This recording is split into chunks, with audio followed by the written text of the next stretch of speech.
Welcome to our Friday night children's gathering.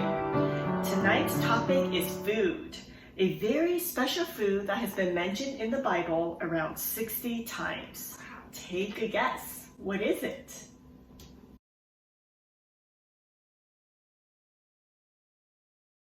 Is it honey? Yes, it's honey. Before we talk about honey in the Bible, let me first share some interesting facts about honey. Honey contains 80% sugar and 20% water, and is a popular natural food sweetener used in baking, beverages, cooking, and desserts. Nowadays, it is also used as a healing ingredient in some of the medicinal treatments. The use of honey can be dated back to more than 10,000 years ago, when people found it inside a wild bee's nest and tasted its sweetness. Honey is made from a nectar and a bee enzyme that has gone through fermentation and stored in honeycombs. Did you know that there are more than 300 different types of honey existing today?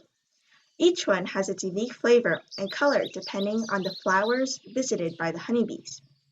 The colors of honey in general can be white, yellow, or orange. The lighter color honey tends to be milder in taste compared to the darker ones. The different flavors of honey are categorized by the flower source, such as clover honey, dandelion honey, blueberry honey, avocado honey, macadamia honey, sage honey, and more. But did you know that even if it was extracted from the same flower in the same location, its taste would still be different? That is because of the difference in temperature and amount of rain. The word honey has been derived from the Hebrew language and it means delightful. Now we are going to get into what honey means in the Bible. Mom? Now, many times when honey is mentioned in the Bible, it represents abundance, which means plentifulness, richness. Who has a verse for this? I do. Exodus 3:6-8 tells us that God commanded Moses to lead the children of Israel to a good and spacious land, a land that God had promised to them. Verse 8 describes the land as a land flowing with milk and honey. These words are a description of a land that is good for growing pasture and crops. This is also a sign of abundance and prosperity. This particular phrase was mentioned in the Bible more than 20 times. How about other times when honey was mentioned? I know one. Honey was used as a gift to the people who are in a high place in the Bible. In Genesis 43:11, Jacob tells his sons who are going to Egypt to see the man in charge. If it must be, then do this. Put some of the best products of the land in your bags and take them down to the man as a gift, a little balm and a little honey.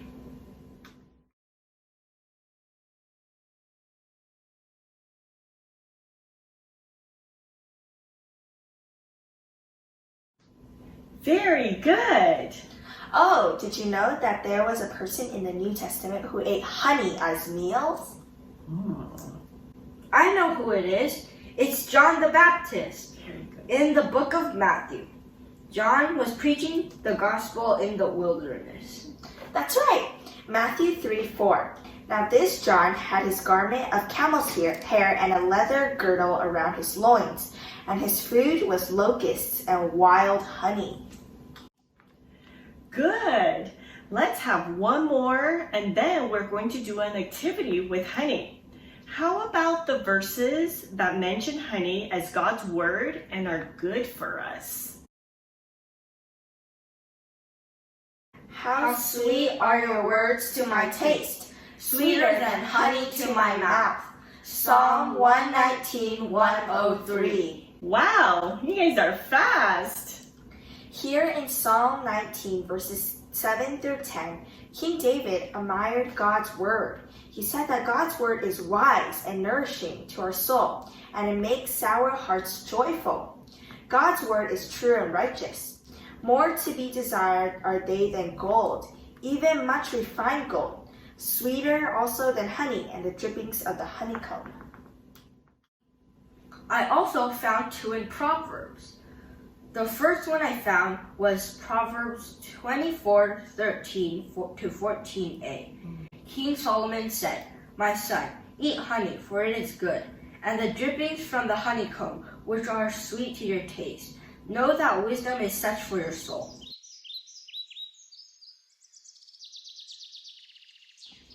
The second one I found was in Proverbs 16:24. Pleasant words are a honeycomb, sweet to the soul and healing to the bones.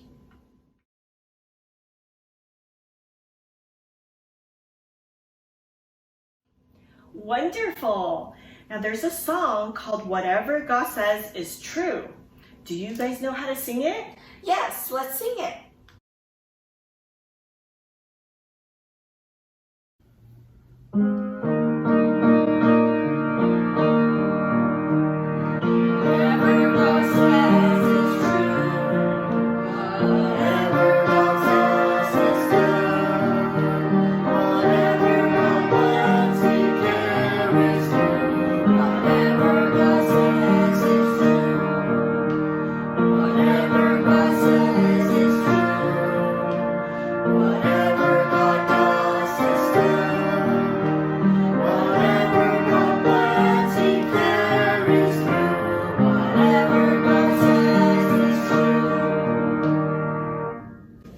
Let's also sing How Sweet Thy Word.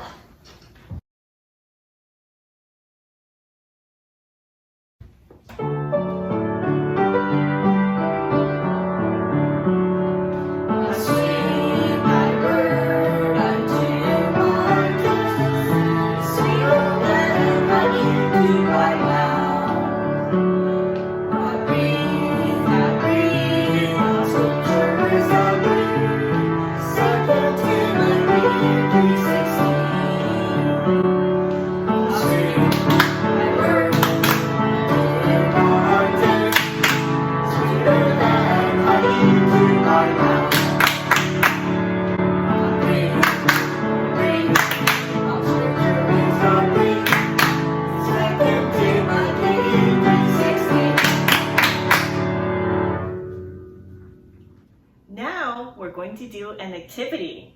Are you ready to make honey boba milk tea?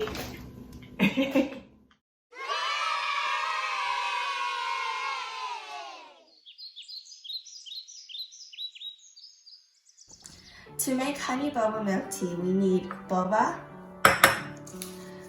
black tea, or you can also use green tea, and we also need sugar. We can use brown sugar or we can use white sugar here. We also need honey for this. Now we will bring this small pot of water with a little bit of sugar to a boil. And for the sugar, you can put as little or as much as suits your taste.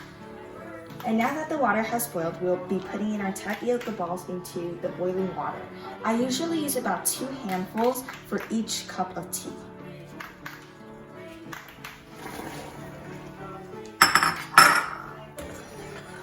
Once the boba pearls float to the top like this, we're going to turn the stove down to a low heat and we're going to put the lid on.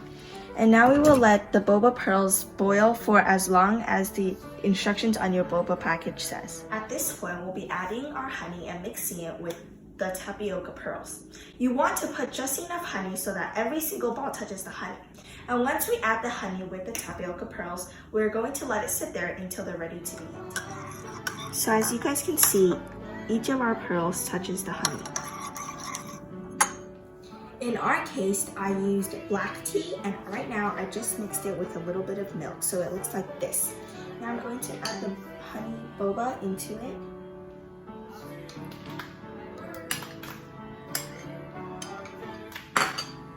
Then I'm going to mix it a little bit with a straw. And then we're done. I hope you enjoy your honey boba milk tea.